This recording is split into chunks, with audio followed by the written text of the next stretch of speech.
በስመ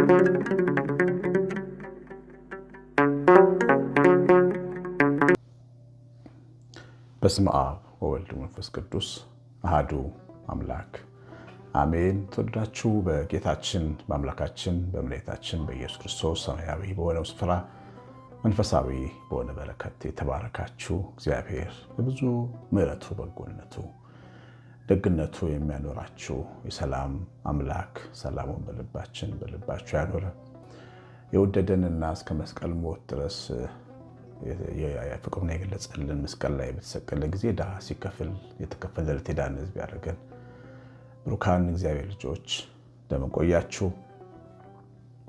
ሁሉን የሚችል አምላክ ጌታ ስሙ የተወደደ የተመሰገነ ይሁን። ለእግዚአብሔር ልጆች ዛሬ መንፈስ ቅዱስ የሚናገረን የሙሴ በትር እባቦቹን ዋጠቻቸው የሚለውን ቅድም በእርሱ ላይ ስትገቡ ያያችሁትን ሐሳብ ነው። እንግዲህ የዚህ ሐሳብ መነሻ ታሪክ የሚገኘው በኦሪት ዘጸአት ምዕራፍ 7 ላይ ነው። እግዚአብሔር ሙሴን ወደ ፈርዖን በላከው ጊዜ በተአምራት በሞገስ መቆም ነበረበት። ምክንያቱም የአሕዛብ ነገሥታት የሚያዩት በእምነት አይደለም። የአሕዛብ ነገሥታት የሚያዩት በማየት ነው። የሚያምኑትን በማየት ነው። እግዚአብሔር ቅዱሳን፣ እግዚአብሔር ብሩካን፣ እግዚአብሔር ሕዝብ ሳያይ ነው የሚያምነው። ብፁዕ ሕዝብ ሳያይ ያምናል። አሕዛብ ግን አይተው የሚያምኑ ናቸው። እግዚአብሔር መላኩን የእስራኤል ልጆች ከግብፅ ሀገር የመውጫ ዘመን መድረሱን ሙሴም ነፃ አውጫቸው መሆኑን እግዚአብሔር ተወካይ ሆኖ ሕዝቡን እየመራ ወደ ሀገሩ የሚመልስ መሆኑን ማሳየት ነበረበት። እግዚአብሔር ልጆች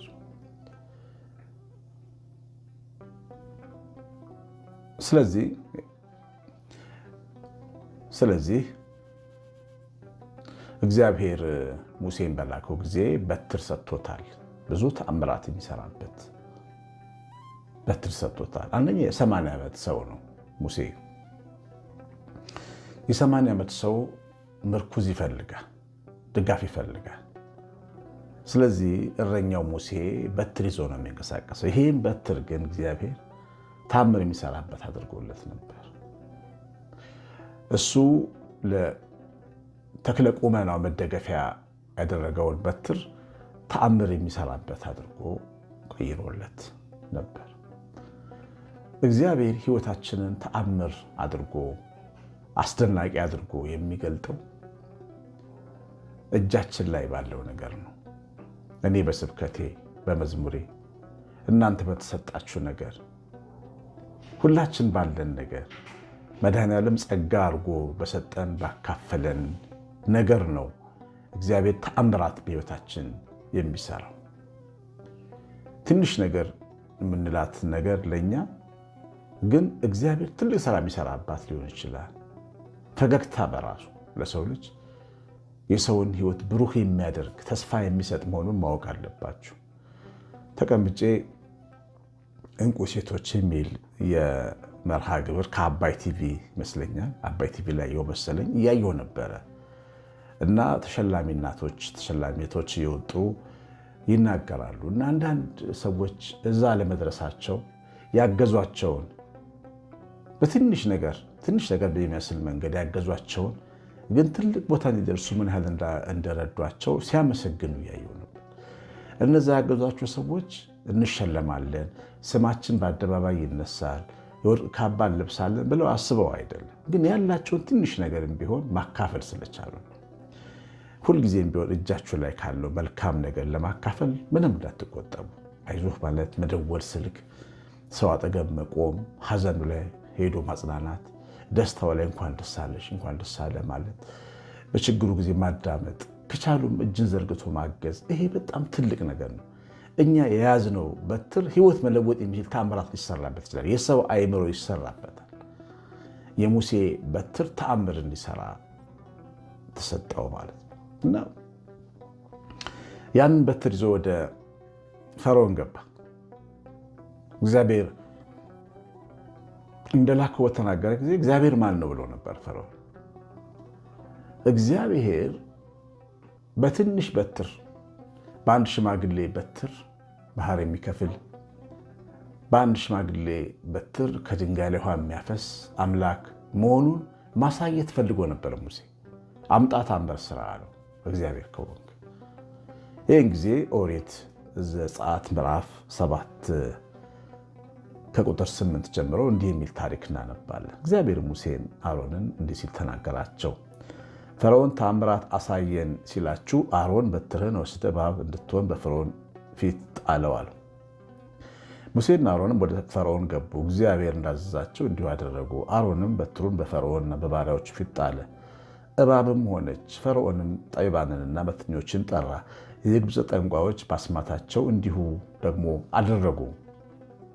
እያንዳንዳቸውን በትራቸውን ጣሉ፣ እባቦች ሆኑ። የአሮን በትር ግን በትራቸውን ዋጠች። እግዚአብሔር እንደተናገረ የፈርዖን ልብ ጸና። አሁን ምንድነው እንደሰማችሁት የአሮንና የሙሴ በትር እባብ ሲሆን ትመለከታላችሁ። ከዛ የሚመሳሰለውና የሚወዳደረው ወደረኛ መጣ። አስማተኞችና ጠንቋዮች መጡ። ይሄ ሰይጣን ብዙ ጊዜ የእግዚአብሔር ክብር በሕይወታችን ሲሰራ እሱን የሚመስል ነገር እየሰራ እያስመሰለ ወደ ራሱ ሊወስደን ይፈልጋል። ወድቀ ብትሰግድልኝ የዓለምን ክብር ይሰጥሃለሁ ብሎ የዓለምን ክብር ያሳየን ይችላል። ግን የዓለም ክብር በእግዚአብሔር እጅ ነው፣ በሰይጣን እጅ አይደለም። ማሳየት ነው። አስማት በአይን ፊት የሚሰራ ነገር ነው። ማስመሰል ነው። ሁልጊዜም ቢሆን እግዚአብሔር እያገዛቸው እያለ ጠላት በዛው ልክ ወደረኛ ሆኖ ሊመጣብን ይችላል። በትራችንን የሚመስል በትር ሊወድቅ ይችላል። እኛ የምንሰራውን የሚመስል በረከት እንደሚሻል በረከት ሊመጣ ይችላል። እንዳያችሁት የአሮን በትር የሙሴ በትር አንድ ነው። የግብፅ አስማተኞች በትሮች ግን ብዙ ነበሩ። ጠንቋዮች አስማተኞች ነው ያላቸው። ብዙ ሆነው ሊርመሰመሱ ይችላሉ በፈርዖን ፊት። እባቦቹ አንዱን በትር የሚበልጥ ሊመስሉ ይችላሉ። አንዳንዴ እግዚአብሔርን የማያውቁ ሰዎች እኛ ካለን በብዙ እጥፍ በረከት እጃቸው ላይ በረከት የሚመስል ነገር ልናይ እንችላለን። ብዙ ለፍተን ብዙ ተምረን ብዙ ቦታ ደርሰን እኛ ያልሰበሰብነው ነገር እኛ የሌለን ነገር እነሱ በአቋራጭ አግኝተውት ሊሆን ይችላል። ያን ጊዜ እግዚአብሔር ፍትህ እንደማያውቅ ሊሰማን ይችላል። እግዚአብሔር ግን ጽድቅና ምሕረት በእጁ አለች። ሁሌም የማይለወጥ እውነት ነው ያ። እግዚአብሔር ግን ጽድቅና ምሕረት ፍርድ ያለው ላይመስልን ይችላል። ጠላት ለአምላካችን ያለንን ስዕል ያዛባብናል።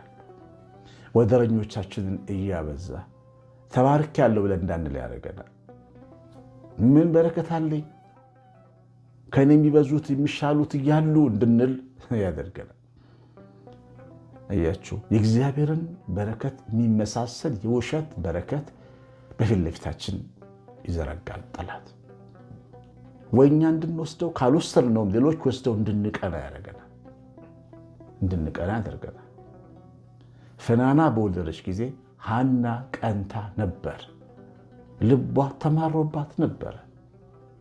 የፍናና ልጆች ለእስራኤል ምን እንደሰሩ አይታወቅም። እውነተኛው በረከት ሲመጣ ግን ሐና ሳሙኤልን ወለደች። ሳሙኤል ለእስራኤል ነገሥታት እስኪነሱ ድረስ እንደ ንጉሥም እንደ ነቢይም እስራኤልን የመራ መሪ ነበረ። እውነተኛው በረከት አንዱ ሺህ ነው።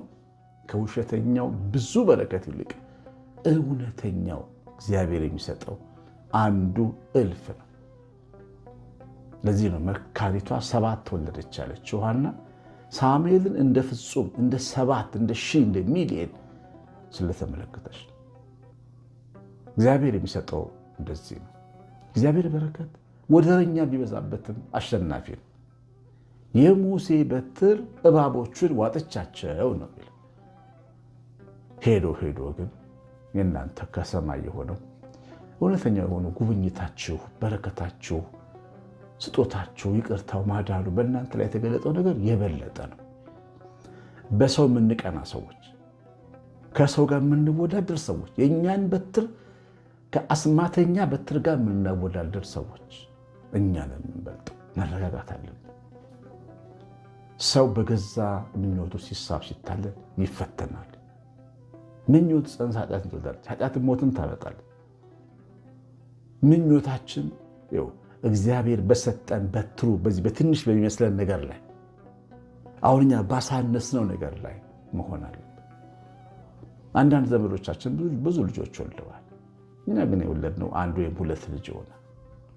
በአንዱ ልጃችን ምስጋና በጉልበታችን ተንበርከን ማቅረብ አልቻልንም። እያለቀሰን ይሆናል። ከሰው አሳነስኩኝ እያልን ይሆናል። እግዚአብሔር ግን አንዱን 7 አድርጎት ይሆናል። ማን ያውቃል? አላያችሁም ወይ ይስሐቅን? አላያችሁም ወይ ሳሙኤልን? አላያችሁም መጥምቁ ዮሐንስን? አንድ ሆነው እልፍ የሆኑትን አላያችሁም ወይ? እግዚአብሔር ብሩካን አላያችሁም ወይ? እግዚአብሔር ቅዱስ ሐሳብን ማን ይመረምራል? ጠላት እያስመሰለ ነው ፍቅሩን የሚፈትንባችሁ፣ እግዚአብሔር ያላችሁን እምነት የሚፈትንብ የሚበልጥ በትር እጃችን ላይ እንዳለ የሚያደርገ እግዚአብሔር ልጅ እጃችን ላይ ያለው ነገር ከእግዚአብሔር የተቀበልነው ነገር ትልቅ ነው። ጤናችን ትልቅ፣ ልጆቻችን ትልቅ፣ ኑሯችን ትልቅ፣ ትዳራችን ትልቅ፣ ቤታችን ትልቅ፣ ጎጇችን ትልቅ። ከእግዚአብሔር የተቀበልነው በትር ይበልጣል። የአስማተኞችን የአስመሳዮችን ኑሮ ይበልጣል። የኛል ይህን ማወቅ ያስፈልጋል። የሚበልጡና የሚወዳደሩ የሚመስሉ እልፍ አእላፍ ፊት ለፊታችሁ ቢርመሰመሱ ግን ከእግዚአብሔር የተቀበልነው የኛ ይበልጣል። ይህን ማወቅ ያስፈልጋል። አንዳንዴ ባለን ነገር ላይ እርግጠኞች ያልሆን ያልተደሰትን ሰዎች እግዚአብሔር የተናገረን ነው። እግዚአብሔር ይመስገን በሉ። በሚበልጠው ስጦታችሁ እግዚአብሔርን አመስግኑ። እግዚአብሔር አንድ አድርጎ አውጥቶ እልፍ አያደርግም እንዴ? አላያችሁም? ያዕቆብን ከ21 ዓመት በፊት በትር ይዞ ነበር የወጣው። ከ21 ዓመት በኋላ ግን መንጋ ይዞ ተመለሰ። በትር ይዞ የወጣ እስራኤል መንጋ ይዞ የተመለሰ ብሩክ ሕዝብ ሆኖ ሲመለስ አላያችሁም ወይ? ስለዚህ እንዴት አንድ ብቻ አለኝ ትላላችሁ? ትንሽ ነው ያለኝ እንዴት እንላለን? በትር ያንድ ናት አትበሉ፣ አትበሉ። ታቆጠቁጣለች፣ ትለመልማለች፣ ታፈራለች፣ ትበዛለች። ከእግዚአብሔር የሆነ መልካም ነው። ይህን ወቁ።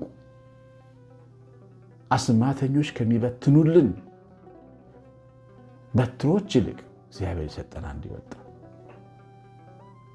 የአሮንም በትር የግብፃውያንን አስማተኞች እባብ ዋጠች ነው የሚለው እግዚአብሔር ቃል። ዝም አሰኘቻቸው። እግዚአብሔር ይበልጣል አለች በትር። እግዚአብሔር ይበልጣል፣ ስጦታው ይበልጣል፣ በረከቱ ይበልጣል። ትንሽም ቢሆን ትንሽም ቢመስል አንድም ቢመስል እግዚአብሔር የሆነ ግን ይበልጣል። እግዚአብሔር ይህን በእውነት በእምነት መመልከት ያስፈልጋል። የተጻፈልን ልብን ለማቅናት እንደሆነ ስምዖን ጴጥሮስ በመልእክቱ ነግሮናል። እግዚአብሔር በቅዱሳን መጻሕፍት ያስቀመጠልን ሐሳቦች ልባችን እንዲቀና ነው። አስቸጋሪው ልባችን እንደ ፈርዖን ልብ የደነደነ ልባችን እንዲቀናና እንዲመለከት ትንሽም ነገር ቢሆን ትበልጣለች። እኔ መስቀሌ ከሁሉ ነገር ይበልጣል፣ ከሁሉም ክብር ከወርቅ ዝርግፍ ይበልጣል ብዬ ማመን ላምኖር አገልጋይ። ሁላችንም ያለን ነገር ይበልጣል። ባለን ነገር ላይ ጨምረን መብዛት፣ መስራት፣ ማገልገል፣ ማድረግ ችግር የለበትም። እምነታችን ግን ትንሿን እየናቀን አይደለም ወደ ትንሹ የምንደርስ። በትንሹ ታምነን በብዙ እንሾማለን።